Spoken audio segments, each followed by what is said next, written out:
총정이지 바뀐 거잖아요. 아이고, 이미자 의원이 사는 거.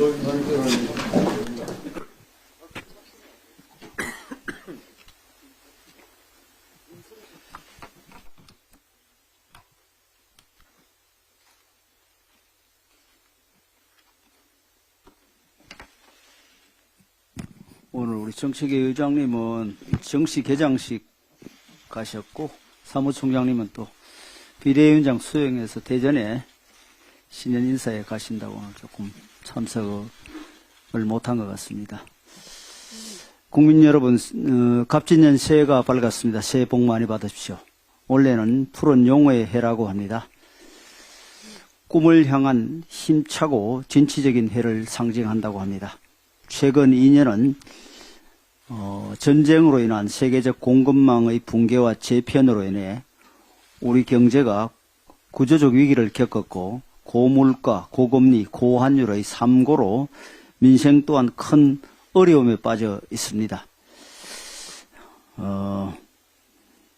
다행히 지난해 말부터 서서히 경제 회복의 조짐이 나타나고 있습니다. 정부 여당은 지속적인 구조개혁과 규제개혁을 통해 경제와 민생의 회복을 추진하면 물론 특히 노동, 교육, 연금 3대 개혁의 지속적인 추진과 완성으로 대한민국의 잠재 성장력 자체를 강화하는 데 힘쓰겠습니다. 올해는 또한 4월에 총선이 실시되는 등 우리나라의 장래에 많은 영향을 미칠 중요한 정치 일정을 앞두고 있습니다. 향후 3, 4개월은 그야말로 오롯이 정치의 시간이 됩니다. 하지만 우리 국민의힘은 이 정치의 시간 속에서도 민생을 확고히 붙들고 돌볼 것입니다. 정치가 민생을 압도하는 일은 없을 것입니다. 민생에 필요한 법안이라면 21대 국회 마지막 날이라도 꼭 처리한다는 각오로 최선을 다하겠습니다. 우리 국민의힘은 올해 푸른 용어해를 진정 국운이 다시 상승하는 해로 만들고 당명 그대로 국민 여러분의 힘이 되겠습니다. 국민 여러분께서도 뜨거운 지지와 성원으로 저희 국민의힘과 함께해 주십시오. 그러면 대한민국의 길이 될 것입니다. 김정은 국무위원장이 지난 12월 30일 노동당 전원회의에서 2012년 집권 이래 가장 강도 높은 수위로 전쟁 위협 발언을 했습니다. 대한민국 것들과는 통일이 성사될 수 없다며 남북관계를 동족관계가 아니라 적대적이고 전쟁 중에 있는 교정국 관계로 규정했습니다. 또한 유사시 핵무력을 포함한 모든 물리적 수단과 역량을 동원해 남조선 전 영토를 평정하기 위한 대사변 준비에 계속 박차를 가해 나가야 하겠다고도 했습니다. 이 위험한 발언은 북한 당국이 4월 총선을 앞두고 대규모 대남 군사 도발을 예고한 것이라는 해석이 나오고 있습니다. 전문가들은 북한이 군사 도발을 일으킨다면 3월 정기 한미연합훈련을 빌미로 군사 붕괴선 지역에서 일으킬 가능성이 있다고 예측하고 있습니다. 김정은 본인도 이 회의에서 방대한 무력이 대치하고 있는 군사 붕괴선 지역에서는 사소한 우발적 격돌도 확전으로 이어질 수 있다고 협박했습니다. 북한이 7차 핵실험을 감행할 수 있다는 관측도 있습니다. 북한의 군사 도발 위협이 어제 오늘 일은 아니지만 이번 위협은 그 어느 때보다 의의가 강경할 뿐만 아니라 그 내용에 있어서도 선대의 유언인 고려 연방제 폐기까지 암시할 정도로 적대적이고 호전적이어서 전례 없는 심각성을 띠고 있다고 생각합니다. 우리 정부와 사회가 심각하게 대응할 필요가 있습니다. 군을 비롯해 대한민국의 모든 안보 관련 기관들은 촉각을 곤두세우고 북한의 모든 군사 도발 가능성에 철저히 대비해야 할 것입니다. 우리 국회도 북한 당국의 핵의 포기만이 한반도의 진정한 평화를 가져올 수 있으며 그것이 통일의 대전제라는 일관된 메시지를 보내야 합니다. 하지만 김정은의 이번 발언에 대한 민주당의 논평은 대단히 실망스럽습니다. 이 발언을 강력히 규탄한다고 하면서도 또다시 윤석열 정부에게도 책임이 있다는 양비론을 펼치고 있는 것입니다. 대화를 거부하고 유엔의 결의를 위반하며 동아시아에서 전쟁의 위기를 고조시키고 있는 것은 대한민국이 아니라 북한입니다. 그 사실은 문재인 정권 하에서도 변함이 없었습니다. 북한이 남북 공동연락사무소를 폭파한 것은 문재인 정부 때 있었던 사건이지 윤석열 정부 때 있었던 일이 아닙니다. 역대 민주당 정부의 햇빛 정책이 다시 하겠습니다. 역대 민주당 정부의 햇볕 정책이 북한의 핵미사일 개발을 저지하기는커녕 오히려 촉진했다는 것은 역사가 증명하는 바입니다. 민주당 정부가 그렇게 퍼주기를 해도 김정은은 이번에 민주를 표방하던 보수의 탈을 썼던 북한의 제도와 정권을 붕괴시키려는 괴뢰들이기는 매 한 가지라고 했습니다. 이제 민주당도 순진하고 맹목적이고 위험하기까지 한 북한 발악기 노선을 폐기하고 실질적인 북한 비핵화를 위한 초당적 노력에 동참해야 할 것입니다. 주요 경제단체들이 대통령 신년사 중에 킬러 규제를 혁파하고 경제 활력을 높이겠다는 내용의 뜨거운 환영의 의사를 밝혔습니다. 지금 경제계에서 얼마나 악성 규제 해소와 경제 활성화 조치를 갈망하고 있는지 잘 알 수 있는 대목입니다. 규제 정보 포털에 따르면 국회에 제출된 222개의 규제 핵심 법률 중 절반도 안 되는 101개 법안만이 통과되었으며 121개 법률은 여전히 심의 중에 있습니다. 그런데 다수 야당은 발목을 잡고 있는 숱한 규제 혁신 법안 중에서 처리를 미루는 이유에 대해 과연 몇 개나 국민들에게 자신 있게 설명할 수 있는지 의문입니다. 비대면 진료를 제도화한 의료법, 수소 충전소 확대를 위한 친환경 자동차법, 유전자 가위 원천 기술을 상용하기 위한 유전자 변형 생물체법, 대형마트 휴무일 온라인 배송을 허용하는 유통산업발전법 등 신산업 육성과 국민 편익을 위한 규제 핵심 법안들이 상임위를 벗어나지 못하고 있습니다. 그 밖에 경제 활성화 관련 법안들도 마찬가지입니다. 대표적으로 서비스 발전 기본법은 2011년 처음 발의된 이래 계속해서 국회의 문턱을 넘지 못하고 표류해 왔습니다.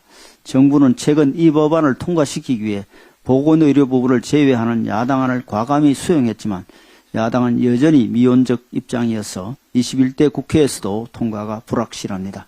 이대로라면 이들 법안 중 상당수가 다음 국회에서 다시 발의와 논의 절차를 거치는 소모적인 과정을 밟아야 합니다. 국민과 기업은 최소 2, 3년은 더 시대에 뒤처진 불합리한 규제 속에 실험할 수밖에 없는 것입니다. 지금 야당은 경제 파탄을 주장하며 정부의 책임론을 씌우고 있는데 열중하고 있습니다. 50%도 안 되는 규제 혁신 법안 통과 비율이 야당에서 정쟁에 몰두하느라 민생과 경제 활성화를 내팽개친 사실을 객관적 수치로 입증하고 있습니다. 다수 야당은 묵은 정쟁을 새해까지 이어갈 생각을 버리고 조속히 국회를 정상화시켜 남은 규제 혁신 법안들을 처리하는 데 협조해 주시기 바랍니다. 2024년 새해가 밝았습니다. 새해 복 많이 받으십시오. 갑진년 올 한 해 우리 앞에 놓인 도전과 과제는 그 어느 때보다도 막중합니다. 인구는 지속적으로 감소하고 있고 지난해 소비자 물가도 3.6% 상승하며 2022년에 이어 2년 연속 3%를 넘기고 있습니다. 대외적으로는 미중 패권 전쟁, 종착점이 보이지 않는 러시아 우크라이나 전쟁 등으로 인한 대외 불확실성도 나아지지 않고 있습니다. 지난해 군사 정찰 위성을 띄우고 핵미사일 능력을 더욱 고도화한 북한은 새해 초부터 대남 도발에 나설 뜻을 공공연히 밝히고 있어 안보 위협도 더욱 거세지고 있습니다. 우리 앞에 놓인 위기를 극복하기 위해 정치권은 정쟁을 그만두고 오로지 민생만을 바라보고 대책 마련에 나서야 할 것입니다. 우리 국민의 힘은 민생을 최우선으로 경제를 살피고 국민의 목소리에 귀 기울여 경청하며 미래를 준비하고 실천하겠습니다. 갑진년 새해를 맞아 야당 역시 오직 민생을 최우선에 두고 활력 넘치는 경제와 굳건한 안보를 위해 적극적인 협조에 나서 주시기를 간곡히 요청드립니다.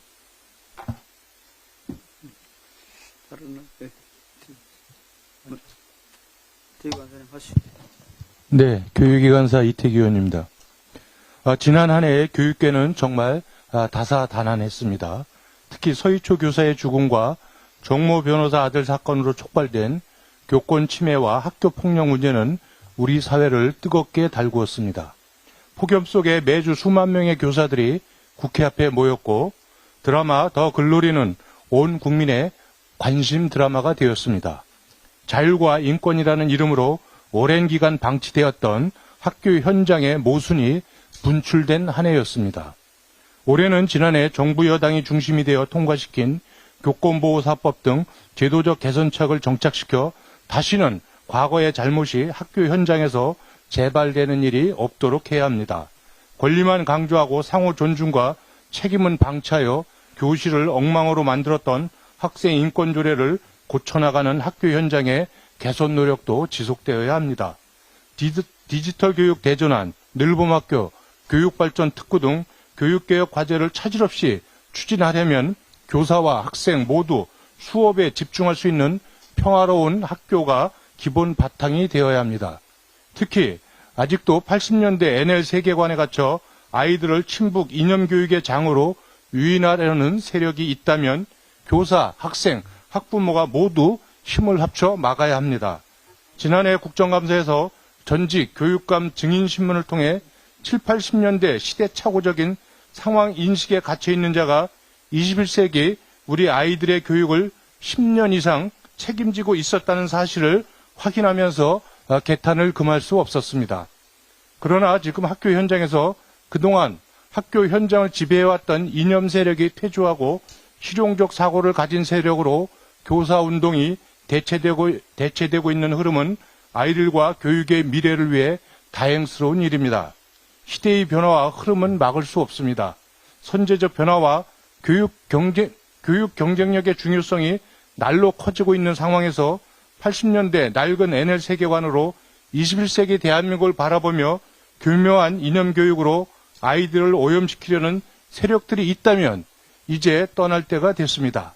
학교 현장은 낡은 이념 교육의 장이 아니라 창의와 다양성, 혁신과 실용적 사고가 살아 숨쉬는 곳이어야 합니다.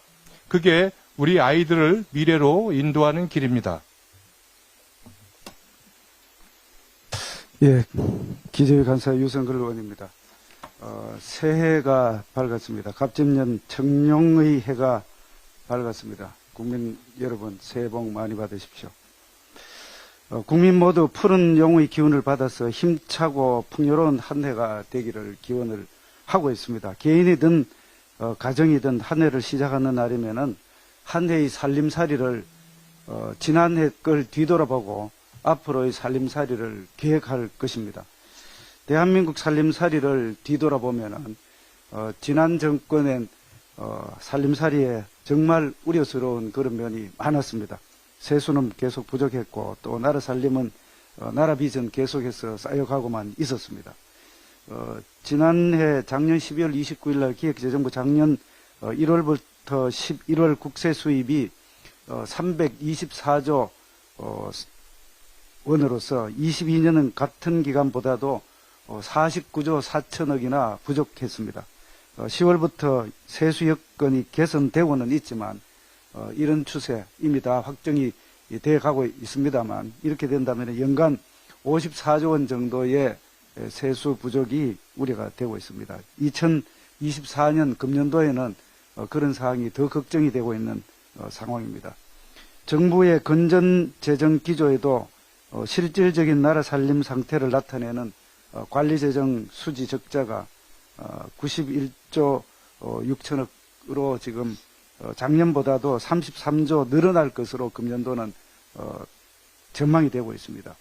원래 국가채무 D1 기준으로 해서 작년 대비 61조 원 증가한 1195조 8천억 규모로서 GDP 대비 51% 수준으로 전망이 되고 있는 그런 상태입니다. 2026년에는 우리나라의 국가채무 비율이 67%에 이를 것이라는 국제통화기금 IMF가 전망을 하고 있습니다. 불과 몇 년 후면은 OECD가 권고하는 60%를 넘어서게 된다는 그런 뜻이 되겠습니다. 국가 재정이 악화되면 결국 부담은 미래 세대, 부담으로 돌아갈 수밖에 없습니다. 더군다나 대한민국의 저출산 고령화 속도가 OECD 국가 중에서 가장 빠르고 심각한 상황입니다. 지금부터 재정력을 확충해야 할 그런 상황입니다. 재정준칙 입법안이 국가재정법입니다. 이미 지난 기획재정위원회에서 또 경제재정소위원회에서 충분하게 논의했음에도 불구하고 아무런 적극적인 대처를 하지 않는 민주당에 다시 한번 촉구를 합니다. 마지막 국회 본회의가 9일날 개최가 됩니다. 그날은 반드시 재정 건전성 확보를 위한 국가재정법 반드시 통과될 수 있도록 적극적으로 협조해 주시기를 다시 한번 부탁합니다. 이상입니다. 이용 관사님 하시고 있죠. 간단히 인사 겸해서 사실 저는 한동훈 비대위원장의 출애 과정에서 사실 좀 걱정을 한 바가 있었습니다만 비대위의 인선 그리고 당직 개편 등에서 보여준 미래를 향한 정책 메시지를 보면서 저는 큰 기대를 하고 있습니다. 특히 민경우 전 비대위원의 그 발언 관련해서 한동훈 비대위원장께서 보여준 국민의 목소리에 빨리 반응하는 그런 모습에 큰 희망을 갖고 있습니다.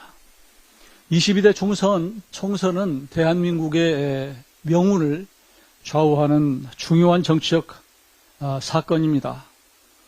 저는 2년 전 운동권 패거리 정치, 민주당의 운동권 패거리 정치의 문화에 사실은 가로막혀서 민주당 입당이 좌절됐고 당시에 정권 교체를 원하는 민심에 따라서 국민의힘에 입당을 했습니다.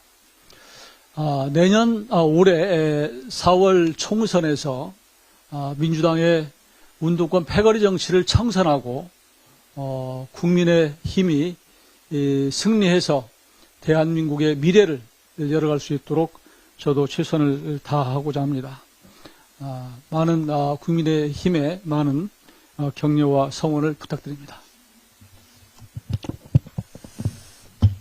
네, 환경노동위원회 간사 이미자 의원입니다. 국민 여러분, 2024년 새해 복 많이 받으십시오. 어제 윤석열 대통령께서는 신년사에서 3대 개혁 중 노동개혁을 최우선 과제로 꼽았습니다. 노사 법치로부터 출발한 윤석열 정부의 노동개혁은 법이 보호하는 노동운동은 확실하게 보호하고 불법 행위는 노와 사를 불문하고 엄단하겠다는 약속이기도 합니다. 노동시장 이중구조 해체, 연공서열이 아닌 성과중심 임금체계와 다양한 근무 방식의 장려는 윤석열 정부의 노동개혁이 국민께 드린 약속이자 노동시장의 민주적이고 미래지향적인 방향으로 정쟁으로 소모돼서는 안 될 시대적 사명입니다. 이를 통한 노동개혁은 유연한 노동시장을 조성해서 급변하는 산업 수요에 대응하고 기업 투자의 증가와 양질의 일자리를 증가시키는 선순환을 만들어내는 것입니다. 이 선순환을 위해서 경사노위 참여를 재개한 한국노총의 적극적인 사회적 대화를 기대합니다. 민주노총 또한 집단 이기주의에서 한 발 벗어나 미조직 노동자와 미래 세대를 비롯한 전 국민을 위해 장기적으로는 민노총 조직은 스스로의 미래지향적인 노동조건 정착을 위해서 노동계의 여러 사안에 대해 사회적 대화에 적극 동참해 줄 것을 당부드립니다. 한편 경총은 어제 윤석열 대통령의 신년사에 환영하는 입장문을 발표했습니다. 그러나 혹시라도 경영계가 노동조건의 후퇴를 노동개혁으로 오인하는 그런 일은 결코 없어야 합니다. 경영계가 노동자 중심의 노동개혁을 함께 고민하는 것이 결국에는 경영계를 위한 유연한 노동시장과 경제구조가 조성될 수 있게 하기 때문입니다. 모쪼록 노사가 올 한 해 동안 정말 노사 자체를 공고히 하는 그런 한 해가 되기를 기대합니다. 감사합니다. 저기 다 하시고, 대영호 관사님 하시고, 박성규 관사님. 예. 방금 원내대표님께서 말씀하신 것처럼 김정은이 자기 할아버지, 아버지 대에도 명목상 유지해왔던 통일을 지향하는 과정에서 잠정적으로 형성되는 남북 특수관계를 공식 부정했습니다. 김정은은 당 전원회의 후 첫 업무로 대남 관계 부서들을 북한 외무성 산하로 정비하기 시작했습니다. 김정은이 남북 특수성을 부인하고 우리 헌법까지 거들면서 남북관계를 국가 대 국가 관계로 만들려 하는 것은 북한 헌법 개정과 핵무력법 제정에 따르는 예견되었던 일들입니다. 북한의 핵무력법 제5조 2항이 명시한 핵무기 사용 원칙에는 비핵 국가들이 다른 핵무기 보유국과 야합하여 북한에 대한 침략이나 공격 행위에 가담하지 않는 한 이 나라들을 상대로 핵무기로 위협하거나 핵무기를 사용하지 않는다고 되어 있습니다. 이 법 조항에서 비핵 국가들이라고 복수를 사용하고 있는데 여기서 명시한 비핵 국가들이란 바로 대한민국과 일본을 겨냥한 것이고 이 조항을 뒤집어 보면 비핵 국가들인 한국과 일본을 상대로 핵을 선제적으로 사용하겠다는 것입니다. 이렇게 헌법과 법률상으로는 한국, 일본을 향해 핵무기를 선제적으로 사용할 수 있게 되어 있었으나 지금까지 북한의 당, 행정 구조는 남북 특수관계에 기반하고 있었던 것입니다. 이번에 김정은이 이것마저 정리한 것이고 지금까지 말로만 외쳐왔던 우리 민족끼리 가면을 벗어던지고 민족 공멸을 이뤄나가려는 자기 모습을 드러낸 것입니다. 이로써 유통기한이 이미 오래전에 끝났던 김일성의 고려 연방제는 공식 역사의 뒤안길로 사라지게 되었습니다. 북의 선의를 베풀면 핵을 버리고 개혁 개방에 나설 것이고 남과 북은 낮은 연방제로부터 서서히 통일로 갈 수 있다던 동화 같은 이야기를 돌이켜보면 오이가 없습니다. 같은 민족에게 핵을 쓸 리 없다는 망상에 사로잡혀 대북 포주기에 몰두했던 시기가 가슴 아픕니다. 대한민국 대통령이 아예 존재하지도 않은 김정은의 비핵화 의지를 대신 선전해주며 전 세계를 속이고 트럼프에게 보증까지 섰었다니 정말 삶은 소머리가 웃을 일입니다. 김정은은 북한 주민을 향해 언제 가도 통일이 성사될 수 없다고 했습니다. 김정은이 자기 딸 김주에게 뽀뽀까지 해가면서 너 대에 가서도 통일은 없다고 안심시켰을지는 몰라도 언제 가도 통일이 없다는 김정은의 이 말은 역으로 북한 주민들 속에서 통일에 대한 기대와 열망이 높아가고 있다는 방증입니다.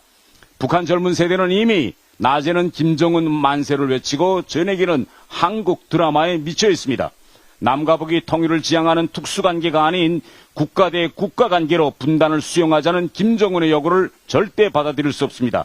한반도 평화 통일은 누구도 대신해 줄 수 없는 우리의 문제이고 우리가 스스로 달성해야 할 민족의 과업입니다. 이상입니다.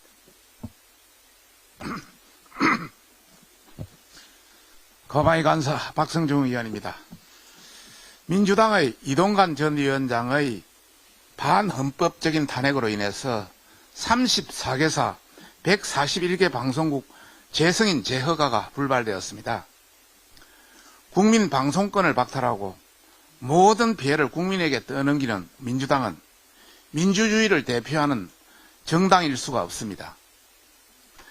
민주당이 이동관 전 위원장의 탄핵을 무리하게 밀어붙여서 자진 사의를 표명했고 이로 인해 식물부처가 되어버린 방통위가 오랜 기간 지켜왔던 재승인 재허가 의결 원칙이 무너졌습니다.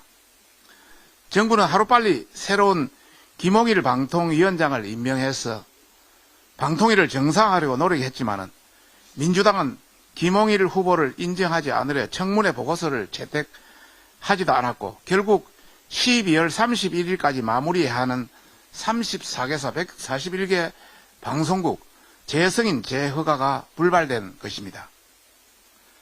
방송통신위원회는 적정한 심의를 할 수 있는 시간적 여유가 없기 때문에 재승인 재허가를 하지 못한 것이며 방송사의 불이익은 없을 것이라고 하고 있지만은 법에 따른 원칙을 무너뜨린 민주당의 책임이 사라지는 것은 아닙니다.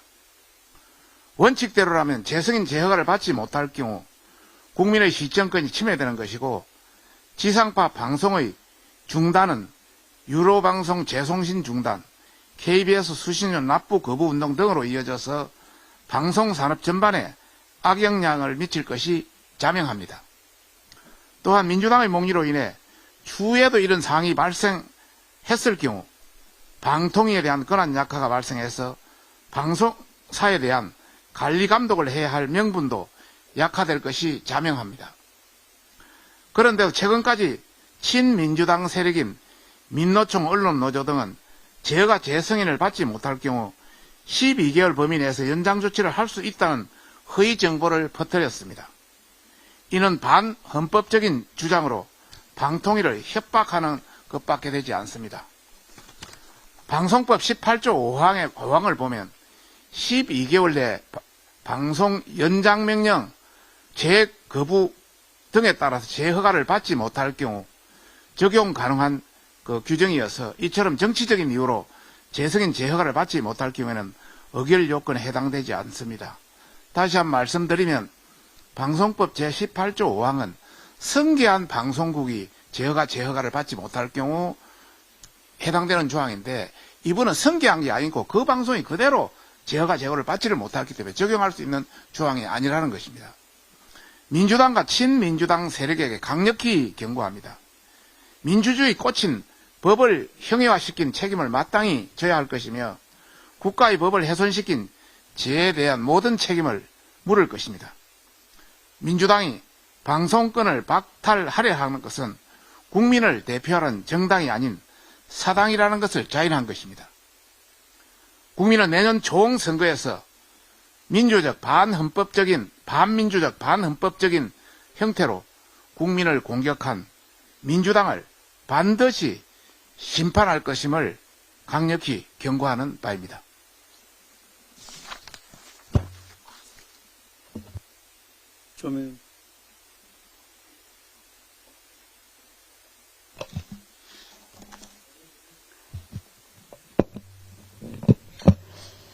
원내부 대표 조명희 의원입니다. 국민 여러분, 새해 복 많이 받으십시오.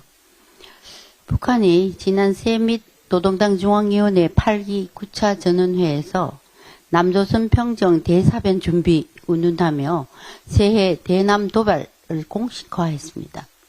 특히 핵무기 정산을 암시하고 지난해 대륙간 탄도미사일 ICBM 시험 발사 등을 자축하면서 군사 정찰 위성 추가 발사 계획까지 밝혔습니다. 지난해 5월 1차, 8월 2차 실패 끝에 11월 발사 성공한 북한의 만리경 1호에 이어 올 신년에만 3개의 정찰 위성을 더 쏘아 올리겠다는 엄포입니다. 언론 보도 및 전문가 분석에 의하면 일본의 DSLR 카메라를 광학 센서 대용으로 탑재하는 등 북한 정찰 위성의 성능은 우리 민간 위성보다는 떨어지는 것으로 파악됩니다. 최소한 가로 세로 1m 이하의 물체를 픽셀로 인식할 수 있는 이른바 스브미터급 정도는 되어야 군사위성으로서 가능할 수 있는데 북한 위성은 3m 수준으로 관측의 정밀도가 매우 낮은 편으로 알려져 있습니다. 실제 국가안보실 등의 진단에 따르면 조준경이라는 자찬하는 북한 위성의 촬영 결과물은 구글 등 인터넷 포털 사이트 위성 사진보다도 해상도가 조악합니다. 더욱이 우리는 지난달 초 발사 성공한 한국 정찰 위성 1호기가 가동 중이고 지상 30cm의 크기의 물체까지 식별하는 등 북한보다 성능이 100배 이상 정밀합니다. 그러나 대북 안보 차원에서 북한의 정찰 위성 개발 가속화에 대한 경각심을 결코 늦춰서는 안 될 것입니다. 추가 발사로 위성 기술의 진전 의지를 피력한 데다 더 나아가서는 ICBM 등 핵탄두 탑재 투발 프로그램을 고도화하려는 계획이기 때문입니다. 위성 우주시대의 군사적 각축이 본격화한 만큼 우리 안보당국도 과학기술계의 연구 결과를 바탕으로 선제적 대응 전략을 수립하길 강력히 촉구합니다. 이상입니다.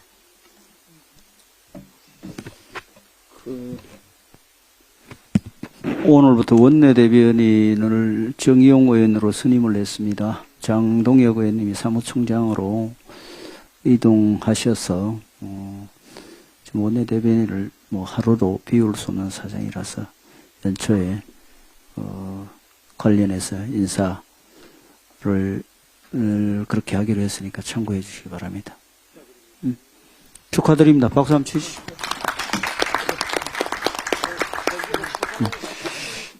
비대면으로 비공개로 하시죠. 예.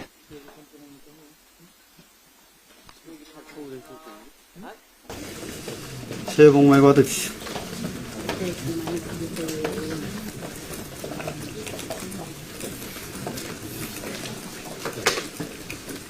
연초이니까 뭐 서로 불편한 질문은 안 하는 게 좋겠죠, 그죠? 꼭 필요한 질문은 제가 또 잘 말씀드리겠습니다. 신년에 각종 여론조사 많이 발표됐는데 대표님 보셨을 때 가장 인상적인 결과는 어떤 게 있었나요? 우리 한동훈 위원장에 대한 기대가 국민적 기대가 대단히 높고 또 앞으로 되게 우리 국민들이 관심을 가지고 지켜볼 것으로 이렇게 생각을 했습니다. 내년 총선 이후에 특검을 수용해야 한다는 여론이 굉장히 높게 나왔는데 여기에 대해서 원내로서 하실 말씀이 있으세요? 우선은 민주당에서 그런 입장에 동의를 하지 않는다는 명확한 그런 성명이 나왔기 때문에 또 우리 당으로서도 이 법안의 내용이나 또 정치적 의도 또 입법 과정이나 절차 모두가 문제가 많은 법이라고 생각하기 때문에 저희들은 당연히 거부권을 행사해야 된다는 생각, 그 생각만 지금 하고 있습니다.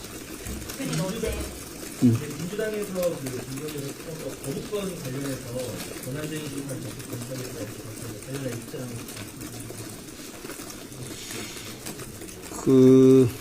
우선은 제2요구권이라는 권한은 헌법상 대통령에게 주어진 고유한 권한입니다. 그리고 또 이해충돌방지법상 이해충돌로 인한 회피나 기피의 대상이 되지 않습니다. 그리고 법안 내용도 위헌적인 소지가 많습니다.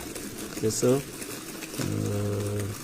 우선은 선거의 공정성이나 국민의 선택권을 침해할 소지가 있고요. 또 명확성의 원칙이라는 헌법 원칙도 위반한 것으로 보고 있습니다.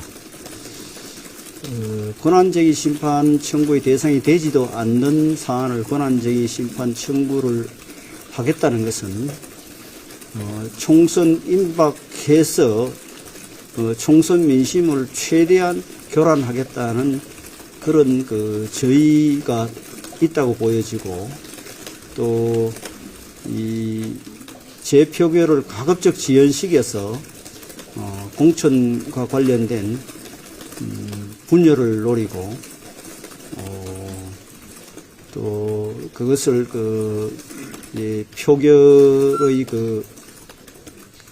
표결의 이 재표결과 관련된 자기들이 유리한 그런 입장을 가지겠다는 아주 악의적인 꼼수로밖에 보이지 않습니다. 그래서 상당히 또 법안을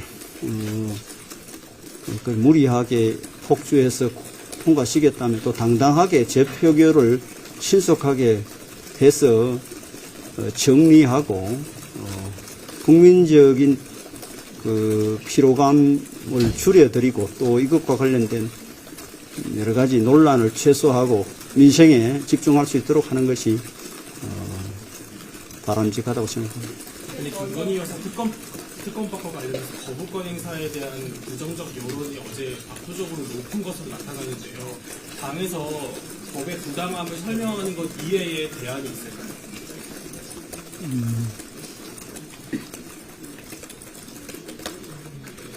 이제 저희들이 과정이나 절차나 내용이나 정치적 의도나 여러 가지 점에서 문제투성이라는 것을 국민들께 잘 알려드려야 할 것 같고요.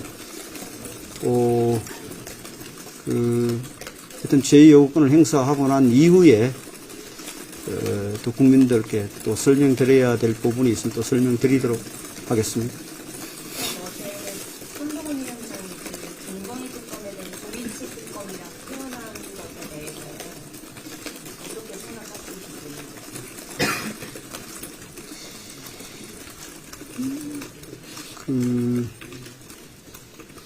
사실은 그 개인의 이름을 자꾸 이렇게 우리가 법안과 관련돼서 그 개인의 실명을 거론하면서 그 법안 명칭을 그렇게 부르는 것 자체가 과연 이게 뭐 어떤 경우에도 그게 국민들한테 쉽게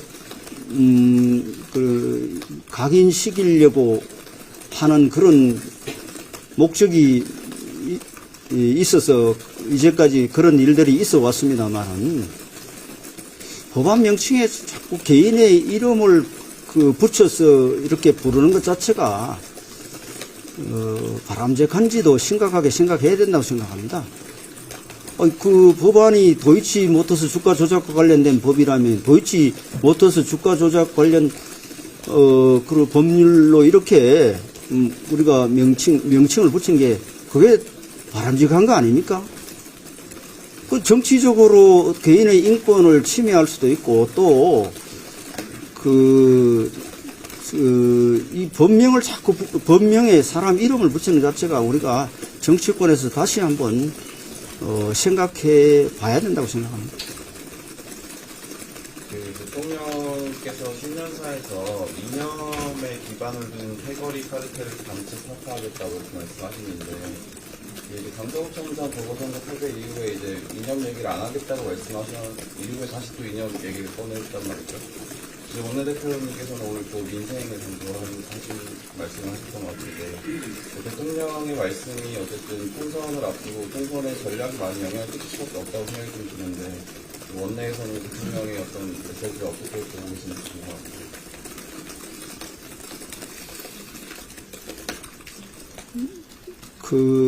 대통령께서 어제 신년사에서 언급하신 내용은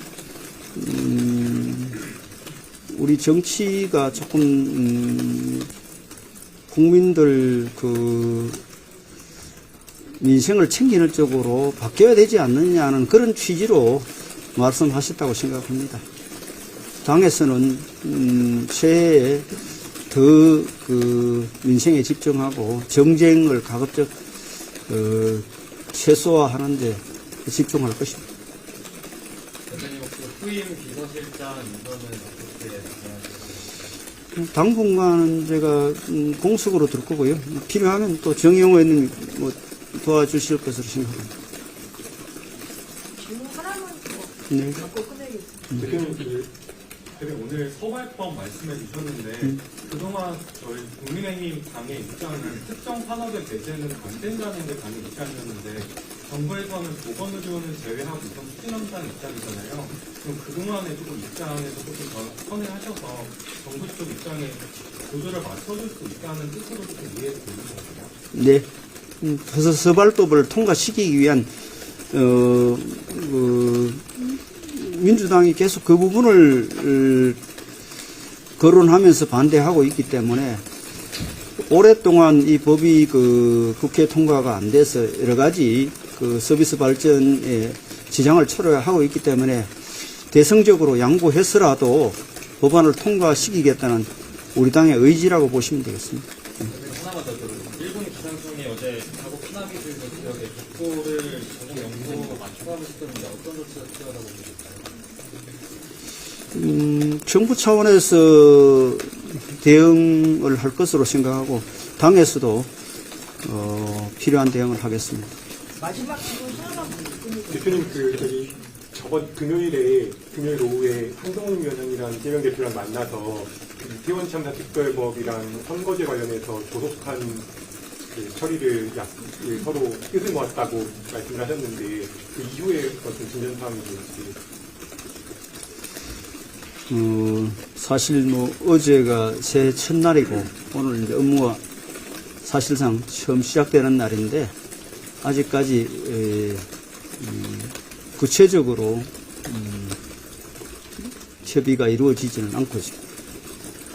대표님, 여야 2대2 협의체 지난달에 꾸려졌는데 아직 특별한 성과가 없지 않냐는 이야기도 나오는 것 같아서요.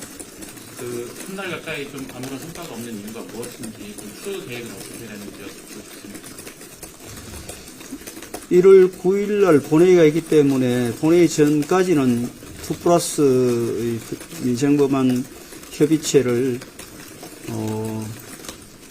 계속 가동하면서 양당이 의견 접근을 이룰 수 있도록 최선을 다하겠습니다. 다만 아쉬운 점이 많이 있습니다. 의견이 상임위 차원에서 많이 접근된 법들마저도 성과를 못 내고 있어서 국민들 보기에 면목이 없습니다. 이 정도로 마무리하겠습니다. 고맙습니다. 하십시오. 안녕하세요.